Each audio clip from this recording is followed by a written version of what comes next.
Well, good morning. That's good. Good start. Good morning, Interbet fans, and welcome to the Vaal Classic Race Meeting for Thursday, the 12th of May. We've got an 8-race program, 23 pentameter, which means that there's a little give in the ground, which is pretty good at this stage. I'm trying to get my bronchitis sorted out, so hopefully it doesn't aggravate you too much.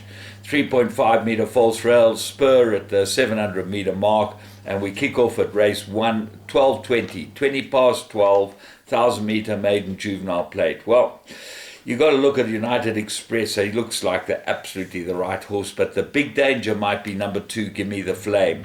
So I think the two of them will fight it out. Querulous improved last start, might be the improver, but they look like the 3 for the first leg of your bipod. Race 2, maiden juvenile, 1,000 meters, and apart from the first, the unraced horses, you don't know. So you've got to go with Take a Night and Roy Magna's runner number 4, and Varticus, which is actually Forbes' runner number 6.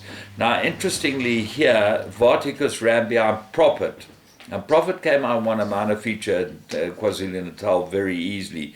Now, if you go and look at the first race, and that's why I picked out number 2, Give Me the Flame, that ran behind Prophet as well. So that will give you a very good idea how good that form line is.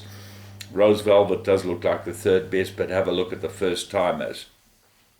We come to race 3, maiden plate fillies and mares. They go 1,000 meters. And I think number 8 might be the value in the race, Ebullience. I think this was a very nice first run. Moved up very well into a firing position and then fell away and probably needed the run quite badly. Now, the first time at number 11, Miss Soho is your top of the boards, and she wouldn't find it difficult to win a race like this. I think Stormy Lass is an improver. Number 2, Smelting, shows pace and head of the speed rating. And Nazarovia, well, she'll have to improve, I would have thought, to win this. Special Please, third run after race. So all in all, quite a difficult race, but I think the value is with the Ebullience. Race 4, maiden plate, and they go 1,000 meters. And you've got to look at the 2 first timers. They top of the betting boards, 9 Ridge Runner and 10 Woodland Ridge. They're both the Ridges. Who knows what the story is with either of them. Johan Janssen van Vuren trains them both, and it's a betting stable. You've got to watch for follow through. Anfield's Rockets is up there in the betting, ran a very good first run, but I would have gone a bit more ground with this and ridden it exactly the same. I would have gone 1,200 or even 1,400 meters, the way it's bred out of a Galileo mare. I think find the 1,000 meters too sharp and maybe just ran on because everything was dying at the death. So that's my reading of number 8, Anfield's Rocket. If not, and it wins, then it could be quite a good horse. Quick Run, number 5, shows pace, gets a 4-kilogram claimer. That's a big plus, and that will be there to pick up the pieces if the first-timers don't go and do their thing. Race 5, middle stakes, 2,400 meters. Well, at the weights, you've got to go with Light of the Moon. She looks absolutely cherry ripe. This is a perfect race for her, but she has had a hard little campaign here in Gauteng. But Barambutas, Muzieni, you've got to have confidence in them. Dangers, Nachi, I think this will improve. Third run after arrest, lots to like about him. Afraad, always there or thereabouts, loves the 2,400 meters. Snow Palace got 5 points for winning last time, beating Orsa, just won the maidens, and took a long time to win the maidens. I thought there was an excessive penalty.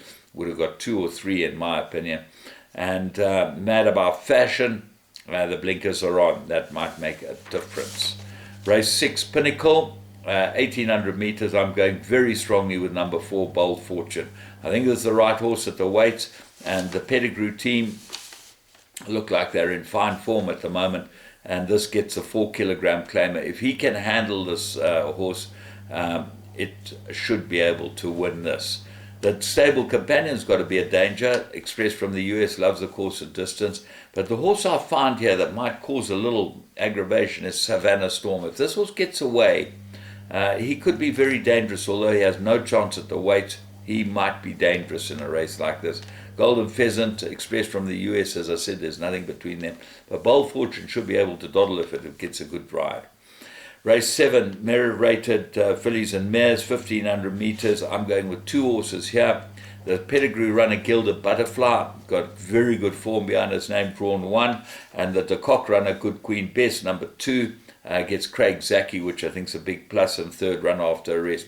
Got to be the 2 horses to fight it out. I can't see anything else that can give them any type of problems. The horse that worries me, though, is 5, Let There Be Light. There's a front runner, all shows pace, and they slipped the blinkers on, and they got a 4 kilos off its back. So be very careful if this gets to the front and just gets away from them. They might not be able to catch it. The Peter Ford stables in great form. Race 8, classified 1600 meters. And you'd have to like Duke of Rain, number 1 here, but I've got a feeling this horse needs the blinkers. He just doesn't look like he gets serious when it comes to the fight, and as a result, you got to look to add horses here. Dark Travel's head of the speed rating, number 7. One Ring Star's got very good form, the St. John Grey runner. I think this will run extremely well with Muzi Yedi aboard it. Dark Travel's problem is drawn 15. The other St. John runner is number 8, Devilish Dancer, named after him. And he's got to have good form too. Bella Rosa, number 10, the pedigree runner, would go well, drawn 12. That's not going to help it. And Global Approach, second run after rest. Grand Escape, the stable companion, there or thereabouts. When you start looking past Duke of Rain, it gets very difficult. If Duke of Rain had the blinkers, I'd make him the nap. But he hasn't. So from me, James Goodman, have a great day's racing at the Vaal on the Classic, and I'll be with you on Saturday.